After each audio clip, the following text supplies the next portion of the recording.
तो कैसे हो आप सब लोग। मैं बिल्कुल अच्छी नहीं हूँ क्योंकि मैं पिछले 3 दिनों से मम्मी के यहाँ पर हूँ। पतिदेव मुझे छोड़कर कोलकाता चले गए हैं। बताइए अपनी ऐसे टाइम पे अपनी बीवी को छोड़ के कोई जाता है भला, लेकिन उनका जाना भी ज़रूरी था।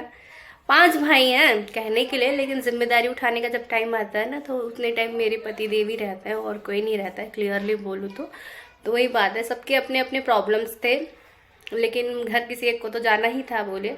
बट ऐसे कंडीशन में उनको नहीं जाना था, बट कोई जाने के लिए रेडी ही नहीं था, तो इसीलिए उनको जाना पड़ा बोले। क्योंकि मेरी तबीयत 3 दिन से मम्मी के यहाँ हूँ। जिस दिन आई हूँ मेरा ये राइट लेग इतना ज़्यादा स्वेलिंग हो गया था पूरा। दूसरे दिन से मैं पैर दर्द से परेशान थी। कल मैं पूरा दिन पैर मतलब इतना ज़्यादा हुआ था कि मम्मी मालिश करी, दबाई, सब कुछ करी, लेकिन ये ठीक ही नहीं हो रहा था। मैं मतलब लाइफ में जैसा लग रहा है कि इतना दर्द मेरे को कभी नहीं हुआ है। मैं इतना ज़्यादा परेशान, सुबह उठी हूँ, सुबह से भी मैं परेशान हूँ। पैर दर्द मुझे समझ में नहीं आ रहा हो क्या रहा है। एंड कुछ भी हो तो दवाई खाओ, और सबको पता है कि प्रेगनेंसी में ज़्यादा दवाई नहीं खानी चाहिए। तो मैं सोचती हूँ कि मैं जितना बर्दाश्त कर सकूँ मैं करूँगी, उसके बाद नहीं होगा तो खाना ही पड़ेगा। वैसे है तो रात को तो दिन में सो भी नहीं पाई थी मैं, तो रात को जैसे तैसे करके सो गई मैं। लेकिन इधर उधर करवट बदल रही तो फील हो रहा था कि नहीं मेरे लेग में पेन है करके। लेकिन सुबह उठी फिर वही वॉक करने में प्रॉब्लम, मतलब बहुत ज़्यादा समझ में नहीं आ रहा ऐसा क्यों हुआ बोल के। बाकी अभी शावर लिया, थोड़ा गर्म पानी से नहाया, तो अभी थोड़ा रिलैक्स है। ज़्यादा नहीं बोलूँगी उसके बारे में कि अभी आराम है, फिर चालू हो जाएगा वरना। तो आज शिवरात्रि है तो अब मम्मी के यहाँ पर हूँ। अब यहाँ पे कहाँ जाऊँ, मंदिर और ऐसे में शायद जाते भी नहीं है, लेकिन मैं हितिका के टाइम पे गई हूँ जहाँ तक मेरे को याद है। अब क्या ही बोलूँ, मैं घर में रहती तो घर में रखी हूँ शिवलिंग, तो वहीं पे थोड़ा जल वल चढ़ा देती तो अच्छा लगता। मतलब मिसिंग सा लग रहा है कुछ, बोलिए। बाकी अब क्या ही कर सकते हैं। तो पतिदेव कोलकाता क्यों गए हैं? पतिदेव कोलकाता इसीलिए गए हैं यार, ये एक धूप आती है विंडो से बड़ी। तो जैसे कि मेरी जो ननद के हस्बैंड है वो एक्सपायर हो गए थे। जो पापा के, जब मेरे पापा ख़त्म हुए थे उसके पहले की बात है, लेकिन रीज़न ये है कि वो इन लोगों को छोड़ चुके हैं।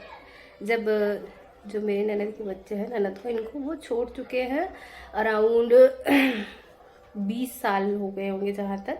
तो वो छोटे से बड़े मतलब अपने मायके में, मतलब हमारे यहाँ ही हुए हैं उनके बच्चे। मेरी ननद मायके में ही रहती है बोली। तो ऐसे आदमी का क्या ही श्राद्ध करें, क्या करें बोलिए। तो अब ऐसा हो गया ना कि जो मेरा भांजा है उसकी गवर्नमेंट जॉब लगी है। भांगने बोलते हैं बंगाली में, पता नहीं भांजा ही बोलते होंगे शायद। तो अब उसका ऐसा हो गया गवर्नमेंट जॉब लगी, तब वहाँ पर बोल रहा है कि मेरे फादर की डेथ हो गई है तो मुझे छुट्टी चाहिए। तो वो बोलते हैं कि तुम डेथ सर्टिफिकेट ला के दो। अब डेथ सर्टिफिकेट कैसे ला के दो भाई, जिस इंसान से हमारा कोई कनेक्शन ही नहीं है।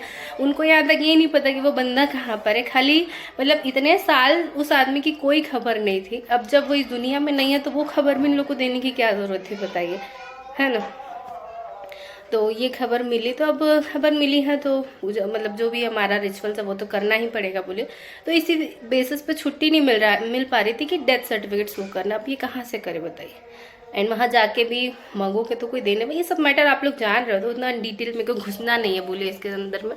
तो कुछ ऐसा प्रॉब्लम हुआ था बोले, तो इसीलिए मतलब अभी ये 5वां महीना है। वो लोग अभी जाके मतलब छुट्टी के लिए काफ़ी टाइम से बोलते बोलते उसको अभी छुट्टी मिली, इसलिए वो अभी काम कर रहे हैं बोले।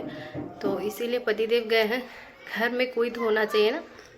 जहाँ तक मेरे जो बड़े जेठ हैं उन लोगों को जाना चाहिए था, बट उन लोग अपने अपने काम में बिजी हैं। एंड मेरे पतिदेव एक फालतू है टाइप बोल सकते हो आप। इसीलिए वो गए हैं उनकी नज़र में। अब मेरी नज़र में भाई वैसा कुछ नहीं है। अब जाना ज़रूरी था तो जाएंगे ही बोले, वैसा कुछ नहीं है। अब किसी को तो जाना पड़ेगा ना। अब हर किसी के ऊपर ठेलते रहोगे, कोई नहीं जाएगा तो उन लोग का भी काम नहीं बनेगा। कोई तो होना चाहिए एटलीस्ट घर में, है ना। वैसे तो इसीलिए वो गए हैं। तो 1 वीक में आ जाएंगे बोले। एंड मैं तो फ़िलहाल यहीं पर हूँ। चाय वाय पी लिया, शारवार ले लिया, सब कुछ हो गया। भाई के लिए बेसन का चीला बना दिया। एंड हम लोग अभी क्या खाएंगे, ब्रेड एंड पीनट बटर, या फिर क्या खाऊंगे मेरे को भी समझ में नहीं आ रहा है। चलिए देखते हैं। अपनी नानी के साथ दुकान में है बोले, उसके मामा गए हैं मंदिर जल चढ़ाने। तो यहाँ पर मैंने ब्रेड जैम लिया है and bread with peanut butter जो कि मेरे को बिल्कुल पसंद नहीं है, बट अभी ऑप्शन नहीं है बोले कुछ, तो इसीलिए खाना ही पड़ेगा। तो खाते हैं। पारो ना, ये करो ना, ता करो ना। अब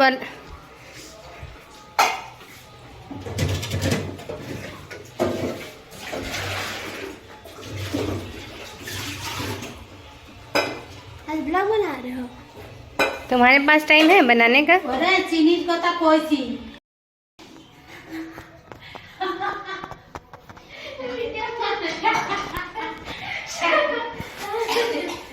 बोलो बोलो नानी नानी को।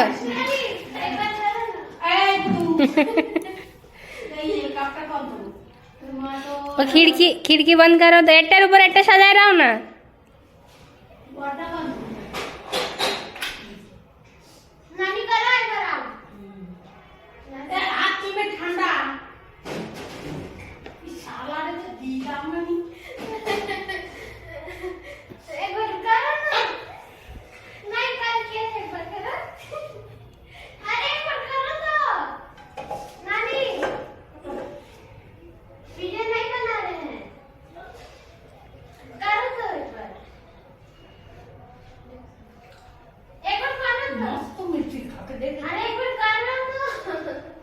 नाटा धुइए वीडियो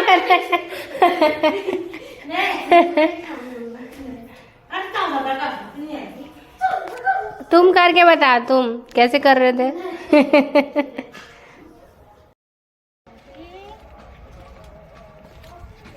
तो देखो जा रही है गाय को बछड़े को खिलाने और नाम रखिए टेपी टापा क्या क्या बुलाए जा रही।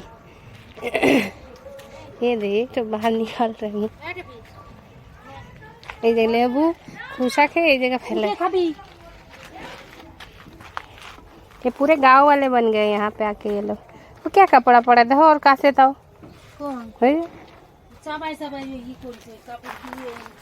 दे सो खीदे लगी जो किरम खास चला ओ नम खाए खाउन दरा से खाली खाली और नाम टेपी रही थी ओ उसको भी लगा है और दाओ और এই যে ওর খাবার এই যে बस খোসা খাবে আর কিছু না কলার খোসা না আর এই ভুসা দিবানি ভুসা খাবে ওর পেট ভরা আজকে দুধ খাইছে ভালো গুড়াটা এই জায়গায় নে তুই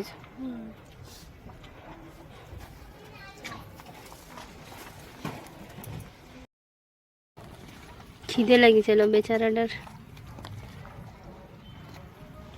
এই কটায় হয়ে যাবে খাওয়া দুপুরবেলা জল খাবে না তারপরে আসে এই ভুসা দিবানি আবার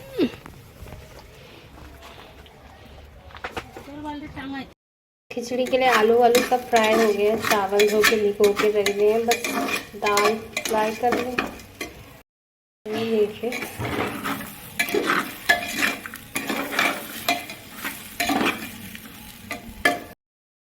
तो दो महान किचन में है और इन लोग का हा हा ही हू इन लोग का एनी टाइम चलते रहता है। बोले तो क्या हो रहा है अभी?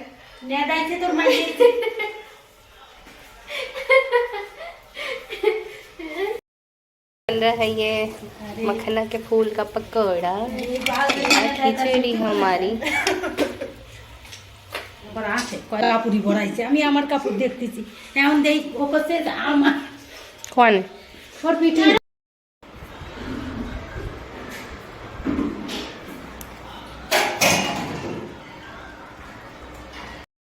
এই জায়গা ওই জায়গা দিলি তারপরে দিয়ে দে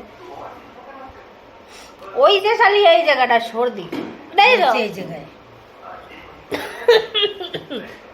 इनका कारनामा देखो हो गया कहा जाएगा अरे यार मोबाइल में हेलो দম ছাড় ভালো করে দেই গেটির গুড়া দে ওই দিক কাইতো ए रे मैं আবার কাশ আসতেছি কেন জব ভিক্সি লাগাই দিলাম गाजी सर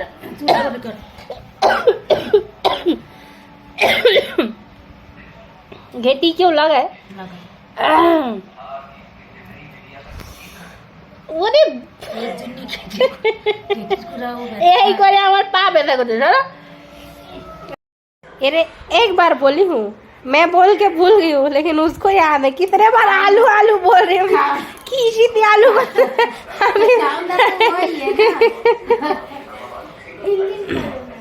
बोलो ना पड़े कोडिस के रहना तो अभी नहीं करेंगे बाद में करेंगे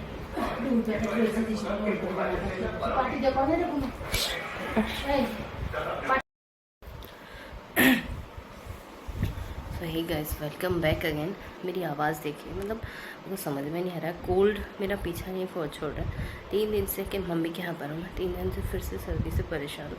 एंड कुछ नहीं, बस इतना समय ही सर्दी है, ना इधर है ना इधर है। एंड पूरा ना टाइम नाक सुड़ हो रहा है बोलो एकदम।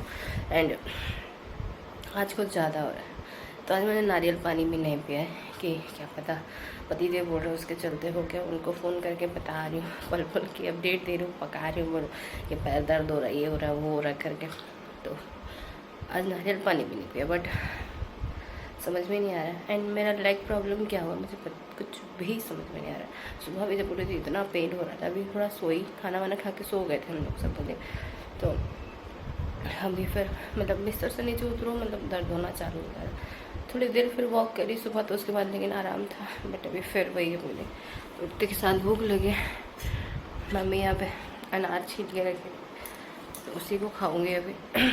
अब भूख लगना नेचुरल है भाई, बेबी भी दिन के दिन बड़ा हो रहा है, तो मुझे तो खाना ही है। अंगूर वंगूर केला, मतलब जो फ्रूट्स है वो अभी के सीजन में सर्दी तो होगी ही। मैं परेशान हो जा रही हूँ, बता रही हूँ मैं एकदम।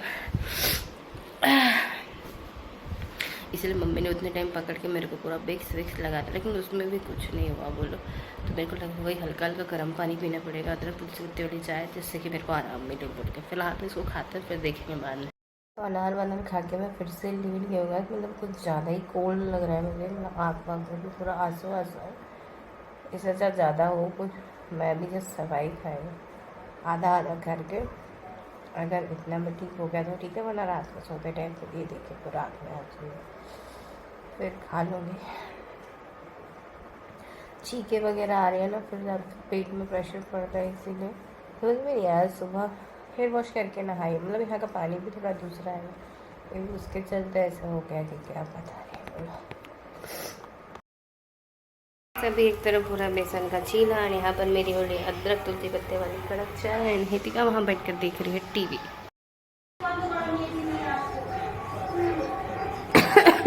शाम हुआ है और मच्छर की फौज पूरी अटैक कर रही है बोलो एकदम। और बैग को कैसे रखे हो देखो, तो उसमें पुस्तक का भी बड़ा यहीं घूम रहा है बाहर में बैग। ठीक हो रहे वो दे वो भी कैसे पड़ा है दवाई वाला। अभी हो गए शाम के बज रहे हैं अभी 7:30। हितिका गूंथ रही है आटा, मैं बना रही हूँ अभी सोयाबीन की सब्जी। बनाते मेरे को इतनी ज़ोरों की भूख लगी, मैं ब्रेड सेक के मतलब 2 ब्रेड खा रही हूँ दूध में। उसके बाद फिर अभी ब्लॉग शूट कर रही हूँ। ये देखिए सारी ट्रेनिंग दे रही जरूरी है बच्चों को। तो दीदी का आटा गूंथना सीख है प्रॉपर, बस रोटी बनाना सीखना बाकी है उसका, मतलब प्रॉपर नहीं बन पाता है वो। एंड मम्मी लोग दूध निकाल रहे हैं।